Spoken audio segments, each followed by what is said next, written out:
દાલ fry અને જીરા rice કોઈને ના ભાવતા હોય એવું તો બની જ ના શકે.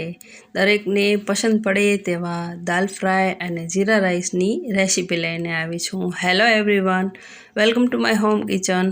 ખૂબ જ ઝડપથી બની જતા અને લંચ કે ડિનરમાં બનાવી શકાય તેવા દાલ ફ્રાય અને જીરા રાઈસ માટે સૌથી પહેલાં દાલ ફ્રાય બનાવીએ. તે માટે 1 વાટકી ચણાની દાળ લેવી અને તેને કુકરમાં એડ કરી દેવી. ત્યારબાદ તેમાં પાણી એડ કરી અને તેને 2 વાર પાણીથી સારી રીતે ધોઈ લેવી.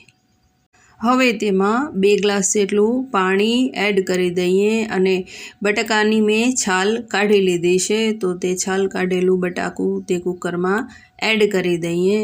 ત્યારબાદ તેમાં ચપટી મીઠું એડ કરી દઈએ અને કુકરનું ઢાંકણ બંધ કરી 4 થી 5 સીટી કરી અને દાળને સારી રીતે બોઇલ કરી લઈએ. દાળ બાફતી વખતે મીઠું એડ કરવાથી તે ઝડપથી બોઇલ થાય છે અને ટેસ્ટ પણ સારો આવે છે. હવે કુકર થાય ત્યાં સુધી આપણે બીજા મસાલા રેડી કરી દઈએ. તે માટે મેં 1 રીંગણ, 2 લીલા મરચાં, દૂધી, કટકો આદુ, 1 ડુંગળી, 4-5 કળી લસણ, કટકો આદુ લીધા છે, 1 લાલ મરચું લીધું છે, મીઠા લીમડાના પાન લીધા છે. તમે તમારી પસંદના કોઈ પણ વેજીટેબલ આમાં એડ કરી શકો. મેં બધા શાકભાજીને બારીક સમારી લીધા છે. આદુ અને લસણને પણ બારીક ચોપ કરી દીધા છે. મરચું પણ મેં સમારી લીધું છે. હવે કુકર થઈ ગયું છે તો તેમાંથી બાફેલું બટાકું એક ડીશમાં લઈ લઈએ. ગેસ ઓન કરી પેન મૂકી દઈએ અને તેમાં 1 મોટો ચમચો ઓઇલ એડ કરીએ. ગેસની ફ્લેમ લો રાખવાની છે. હવે તેમાં 4-5 મરીના દાણા, 2 લવિંગ, 1 આખી ઇલાયચી અને કટકો તજ એડ કરી દઈએ. ત્યારબાદ 1/2 ટીસ્પૂન રાઈ, 1/2 ટીસ્પૂન જીરું એડ કરી દઈએ. રાઈ તડતડે એટલે 1/2 ટીસ્પૂન હિંગ એડ કરી દઈએ. હિંગામાં થોડી ચડિયાતી રાખવી. ત્યારબાદ તેમાં મીઠા લીમડાના પાન અને આખું સૂકું લાલ મરચું એડ કરી દઈએ. ત્યારબાદ બારીક સમારેલ લસણ અને આદુ એડ કરી દઈએ, એને સાંતળી. ત્યારબાદ તેમાં સમારેલો કાંદો એડ કરી દઈએ અને તેને મિક્સ કરી 2 મિનિટ ધીમી આંચ પર ચડવા દઈએ. ત્યારબાદ સમારેલ લીલા મરચાં એડ કરી દઈએ અને તેને મિક્સ કરી સાંતળી લઈએ. ત્યારબાદ તેમાં બારીક સમારેલ દૂધી અને બારીક સમારેલ રીંગણ એડ કરી દઈએ અને તેને મિક્સ કરી 3 થી 4 મિનિટ સુધી ધીમી આંચ પર તેને સાંતળી લઈએ. આમાં જો કોઈ શાકભાજી તમને પસંદ ના હોય તો તેને સ્કીપ કરી શકો છો અને જો બીજા કોઈ પસંદ હોય તો તેને એડ કરી શકો છો. તો બધા શાકભાજી બારીક સમારીને જ આમાં એડ કરવા. ત્યારબાદ બારીક સમારેલ ટામેટું એડ કરીએ. હવે મસાલામાં 1/2 ટીસ્પૂન હળદર એડ કરી દઈએ. ત્યારબાદ 1 સ્પૂન લાલ મરચું એડ કરી દઈએ, 1 સ્પૂન ધાણા જીરું પાવડર એડ કરી દઈએ અને તેને મિક્સ કરી સાંતળી લઈએ. હવે શાક થોડા સારી રીતે ચડી જાય એટલે ત્યારબાદ તેમાં સમારેલું બાફેલું બટાકું એડ કરી દઈએ અને તેને મિક્સ કરી દઈએ. સ્વાદ મુજબ મીઠું એડ કરી દઈએ. દાળ બાફતી વખતે થોડું મીઠું એડ કર્યું હતું એટલે મીઠાનું પ્રમાણ એ રીતે એડજસ્ટ કરી લેવું. હવે બોઇલ કરેલી દાળ તેમાં પાણી સહિત એડ કરી દઈએ અને તેને મિક્સ કરી લઈએ અને કૂક થવા દઈએ.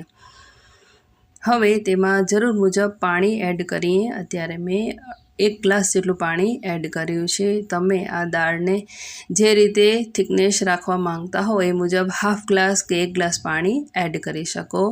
1/2 ટીસ્પૂન ગરમ મસાલો, અડધું લીંબુ નીચોવી દઈએ અને તેને મિક્સ કરી થોડીવાર ઉકળવા દઈએ. ત્યારબાદ તેમાં કટકો ગોળ એડ કરી દઈએ. જો તમને ગોળ પસંદ ના હોય તો સ્કીપ કરી શકો છો, પણ ગોળ એડ કરવાથી આમાં બધા મસાલાનો ટેસ્ટ બેલેન્સ થાય છે, તેથી મેં ગોળ એડ કર્યું છે. હવે ગોળ મેલ્ટ થાય ત્યાં સુધી તેને હલાવી અને કૂક થવા દઈએ. તો આ દાળ હવે કૂક થવા આવી છે. તેનામાં બારીક સમારેલી કોથમીર એડ કરી દઈએ અને ત્યારબાદ હવે ગેસ ઓફ કરી દઈએ.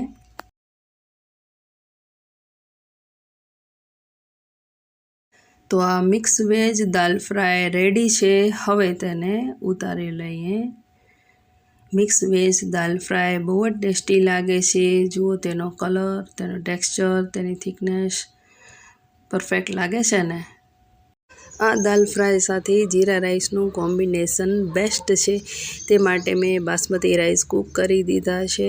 હવે એક તડકા પેનમાં 1 ચમચી ઘી એડ કરી ત્યારબાદ તેમાં 1 ચમચી જીરું એડ કરવું અને જીરું આવી જાય એટલે તેને રાંધેલા ભાતમાં એડ કરી અને તેને હળવા હાથે મિક્સ કરી લેવા।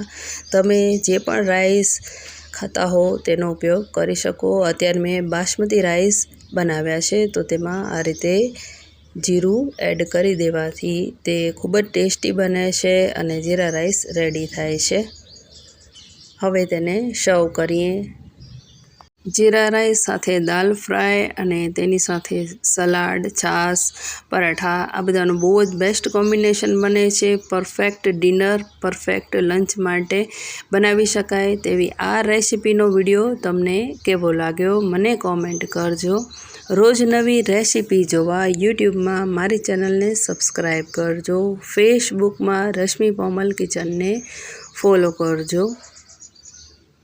તમે કઈ રેસિપી વધારે જોવાનું પસંદ કરો છો મને જરૂરથી કોમેન્ટ કરજો। તમને ગુજરાતી રેસિપીઝ પસંદ છે, સાઉથ ઇન્ડિયન કે પંજાબી રેસિપીઝ પસંદ છે મને કોમેન્ટમાં જણાવજો। ફરી મળીશું એક નવા વિડીયો સાથે। ત્યાં સુધી take care and bye bye.